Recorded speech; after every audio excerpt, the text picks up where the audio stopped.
Իսկ հիմա համախմբում է պետք ազգի եւ ազգային կառույցների, որովհետեւ մենք ուր որ է նաեւ կսկսվի եւ լրագրողների դեմ արդեն ասվում է, շուտով հերթը Այո, հասնի է լրատվամիջոցներին, ի վերջո արդեն մեծ պայքար է սկսվում նաեւ շարունակվում եկեղեցու դեմ, մենք տեսանք Թուրքիակը նախագահի այո, կեղծ խոստովանությունը, որ ամեն ինչում պատրաստ է օգնել Փաշինյանին, հետեւաբար ազգային ուժերի համախմբումը, դուք ձեր խոսքում էր սկզբում մեր հարցազրույցի ասացիք, շատ կարևոր է, պարոն այո, Սողոմոն, օդ ու ջրի պես անհրաժեշտություն է։ Եվ ես անկեղծ ասած սպասում եմ ձեր որպեսզի իրականություն դառնա հայկական հեղափոխությունը ես հայկական 2018-ի թուրքական հեղափոխությունը պարտադիր հեղափոխության չի, դեմ։ հայկական հեղափոխությունը պարտադիր չի, որ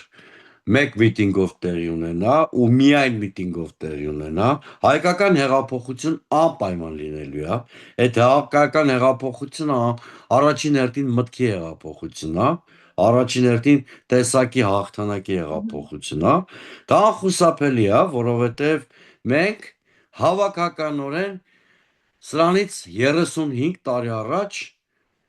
քվեարկություն ենք կատարել, արժանապատիվ քվեարկություն եւ ուխտ ունենք պետություն ունենալու։ Հետևաբար իմ ասած հայկական հեղափոխությունը Երևանի փողոցներում տոնվելու է։ Դրա շատ քիչ ժամանակ է մնացել, շաբաթներ եւ ամիսներ։ Ես մեր հասարակությանը կոչ կանեմ չվատվել դասականներ, չէ, ասում ես օրերն էլ կուգան կանցնեն, կմնա մեր պետականությունը իր հավիտենական արժեքով։